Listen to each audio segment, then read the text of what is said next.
हिंदोल एक पुरातन गड़जात अंचल। एठारे काहीं आवाहन कालरू आंबिठी ठारे अधिष्ठात्री देवी माँ दुर्गा ख्याति सबुआड़े व्याप्त। घन वन जंगल घेरा सुंदर परिवेश मध्य शोभा पाउछि माँ पीठ। कहुए कुआड़े अंचलवासी विपद समय माँ बनदुर्गा पाखरे पूजा अर्चना करी गुआ बसाइले भक्तों मनस्कामना पूरण हुए। आखपाख अंचल एपरिकी सारा राज्य में माँ को श्रद्धालुओं संख्या किछि कम नुहे। अनुगुल सहर ठारू 20 किलोमीटर, हिंदोल ठारू 15 किलोमीटर एवं महिधरपुर मात्र 3 किलोमीटर दूर रही पहाड़िया गाँ जार नाम आंबिठी। एठाकर बण जंगल परिवेश भितरे पूजा पाउछंती माँ बनदुर्गा। पहाड़र पाददेशरू प्राय 100 फुट उच्चतार रही मांकर एही सुंदर मंदिर। मनलोभा प्राकृतिक सौंदर्य भितरे विद्यमान माँ बनदुर्गा को देखिबा पई वर्ष तमाम श्रद्धालुओं बेस भीड़ जमे। माँ मंदिर ठारू 85 पाहाच अतिक्रम करी पहाड़ उपरे पूजा पाउछंती प्रभु नारायण। जोंठरे पहाड़ खोपरू एक छोट झरणा बाहरी जहाकू गुप्त गंगा बोली कहुए। विश्वास रही जदि कहार पेट रोगजनित समस्या थाए तेबे एहार पानी पीले समस्त पेट रोग भल हो जाए। माघ सप्तमी अवसर में दीर्घ 4 दिन व्यापी माँ पीठरे यात्रा लगी रुहे। एही यात्रा रे हजार हजार श्रद्धालुओं भीड़ देखा मिलता है। सेहिभଳି भाद्रव मासरे अनावृष्टि हेले एही पीठरे पूजा अर्चना सह यज्ञ कले सुफल मिलिथाय बोली विश्वास रही। एपरिकी गुरु महिषादी मानक रोग व्याधि हेले एही स्थानरू विभिन्न ढाल पात्र नहीं उपशम करा जाय बोली ग्रामवासी कहते। तेबे एही प्रसिद्ध पीठ को मुख्य रास्तार संजोग करुथिबा रास्ताटी को पक्का सड़कर व्यवस्था करने सह एहाकू सरकारी स्तर में पर्यटन स्थलीर मान्यता प्रदान करने को स्थानीय अंचल दाबी होइछि। मो घर आंबिठी, मो नाम श्री गुरुवारिया विश्वाल। माँकर महिमा आम पूर्वर माने बुढ़ा बुढ़ा मल आमे जानिनु। आमे जानिबारे एठी पत्र कुड़िया थिला ताकू एकादशी माने आसिनी माँ को पूजा कर प्रति एकादशी रे पूजा करती। तापरे हेटू आस्ते आस्ते ताको माने ताको महिमा जोगु पानी एठू बाहरला। आगुरी पानी बाहरुला बुढ़ा बुढ़ा मल कहती पानी बाहरे एठू झर खोल या ना होची झर खोल एठू पानी बाहरे किंतु आमे देखिनु। किंतु यही 10-20 वर्ष है फेर ये पानी बाहरला झरता मन को वर्षा बेले जी पानी खरा बेले भी से पानी। किंतु ये नारायण ठाकुर रहिले ये पूजा पाठ चली आमर माघ सप्तमी की 3-4 दिन काल ये यात्रा होपर भाद्रव मसरे अनावृष्टि हेले ये आसिक होम यज्ञ कले वर्षा हुए। गाई गोरु व्याधि जिते सब खंडन हुए से डाल पत्र नियंती एमती महिमा चली दिन को दिन बढ़ी चली लोक मैंने भी साहाय्य कर।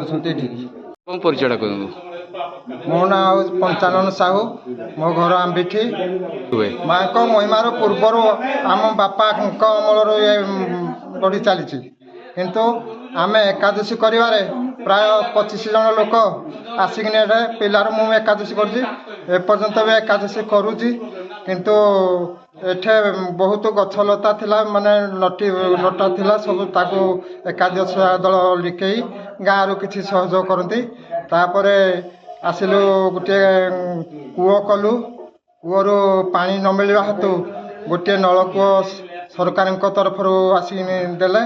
तापरे से नलकूओ पानी बाहरला। पानी बाहरिया पर सेठो माँकर ये आविर्भाव हेले गोटे बारहा मड़ारू पानी टिके बाहरला। किंतु पूर्वर बाहर आम जानी नथिलु।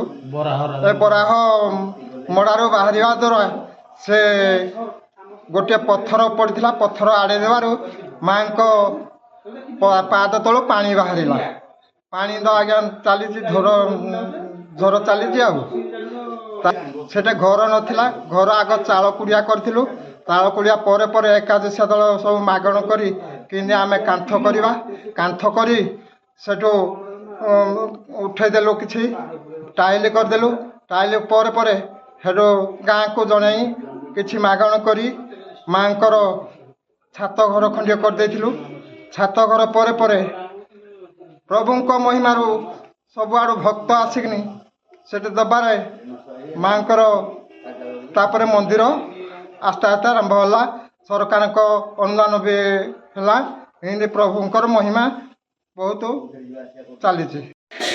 ମୋ ନାମ ହେଉଛି ଭିକାରୀ ଦାସ। ମୋ ମାଆର କିଛି ଏଠି ନଥିଲା, ଆସିକିରି ପୂଜାପୂଜି କରିକି ଏଠି 25 ବର୍ଷ ହେଇଗଲାଣି। ଆଉ ଏଇଟା ଗଛପତ୍ର ବି କିଛି ନଥିଲା। ଆଉ କ'ଣ ୟାର କହିବି, ମୁଁ ତାର ତ ବଢ଼ି ଚାଲିଛି ଭଗବାନଙ୍କ କୃପା। ଆଉ ସେ ମାଆର ଅପାର କରୁଣା, ବୁଝିପାରିଲ କି ନାହିଁ?